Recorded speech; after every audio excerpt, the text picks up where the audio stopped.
नमस्कार, आप देख रहे हैं पंचायती राज न्यूज। मैं हूं आपके साथ अनुष्का। अधिवक्ता संघ चुनाव सीजी मचिया अध्यक्ष पद पर निर्वाचित। विगत दिवस आयोजित अधिवक्ता संघ लांजी के चुनाव शांतिपूर्ण वातावरण में संपन्न हुए, जिसमें अध्यक्ष पद हेतु हुए मतदान के पश्चात वरिष्ठ अधिवक्ता चितरंजन सीजी मचिया को विजयी घोषित किया गया। उन्होंने अपने निकटतम प्रतिद्वंदी रमन झा को 8 मतों से पराजित करते हुए अध्यक्ष पद पर जीत दर्ज की।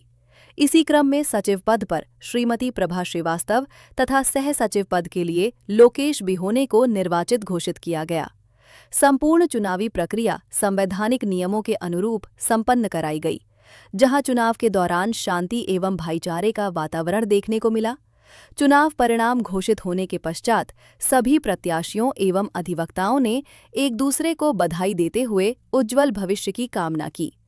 नवनिर्वाचित अध्यक्ष सीजी मचिया ने कहा कि वे अपने अधिकारों एवं कर्तव्यों का पूर्ण निष्ठा के साथ निर्वहन करेंगे तथा संघ के सभी सदस्यों के विश्वास पर खरा उतरने का प्रयास करेंगे। उन्होंने संघ के विकास एवं गरिमा को बनाए रखने हेतु सतत प्रयासरत रहने का संकल्प भी व्यक्त किया। चुनाव परिणाम के उपरांत मिठाई वितरण कर खुशी का इजहार किया गया। वहीं अध्यक्ष मचिया ने सभी अधिवक्ताओं का आभार व्यक्त किया। मुझे सबसे पहले तो मैं अपने सभी सम्मानीय अधिवक्ता साथियों को धन्यवाद देता हूँ, क्योंकि मैं पहले से ही मनोनीत अध्यक्ष था। सभी ने मुझे सर्वसम्मति से मतलब विगत 5 सालों से इस बार को गठन करने का जो है वो दायित्व सौंपा था, और हम उसमें चूँकि हमारे यहाँ बहुत कम लोग सदस्य थे, तो पहले उन्होंने 21 सदस्य कहा, फिर उसमें से 3 सदस्य एक्सपायर हो गए। बड़े मुश्किल से हमने इधर उधर से 25, 26, 27, 28 सदस्य करके फिर ये बार का गठन किया।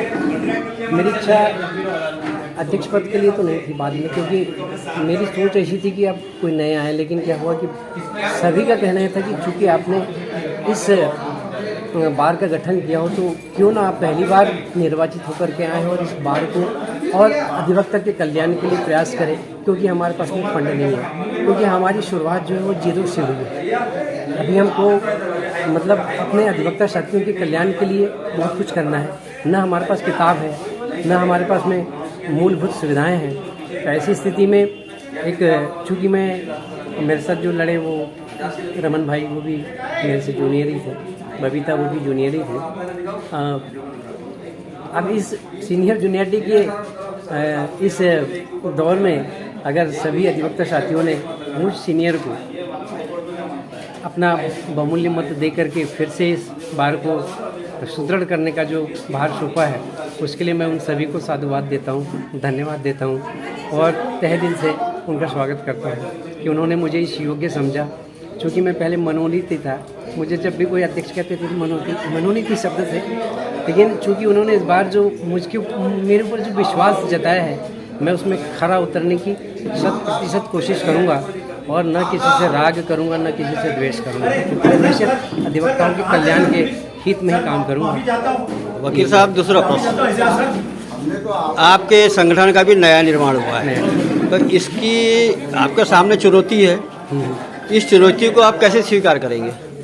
चुनौती तो यहाँ बहुत है, क्योंकि सबसे बड़ी बात है कि हम एक ऐसे बार में बैठते हैं जहाँ हमारे पास दरवाजे नहीं हैं, कोई लैपटॉप नहीं है, मतलब कोई सुविधाएं नहीं है, और ना ही कोई लाइब्रेरी है। मतलब 5 सालों से जो वकील हैं जो भी कर रहे हैं, मतलब उनको अपने को जो बार की तरफ से जो मिलनी चाहिए, जो सरकार की तरफ से मिलनी चाहिए, उनसे बिल्कुल भी नहीं। सब अपनी किताबों से, सीनियरों से अपनी किताबें मांग कर कहीं जुटा करके कल्याण हम पक्षकारों का करते हैं। और बताइए कि भूखा पेट न हो भजन गोपाला, तो जिस तरह से भूखा पेट में भजन नहीं कर सकते, उस तरह से हम बिना ज्ञान के लोगों का हम काम कैसे कर पाएंगे? संघ के विकास के लिए अब आपकी एक रणनीति क्या होगी?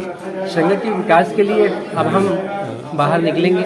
अभी हम लोगों ने जो यहाँ पर मतलब एक राशि तय करके जो चुनाव लड़े हैं, तो उसमें से संघ को कुछ 90,000 रुपये इधर उधर से जमा हो गए हैं, और उसके बाद में जो है हम विधायक महोदय के पास में भी जाएंगे और विधायक महोदय से भी कहेंगे कि आपने एक बार मौखिक तौर से कहा था कि हमें 5 लाख रुपए देंगे, तो वो पूरा कर दे, ताकि है ना, क्योंकि हम उनके क्षेत्र के हैं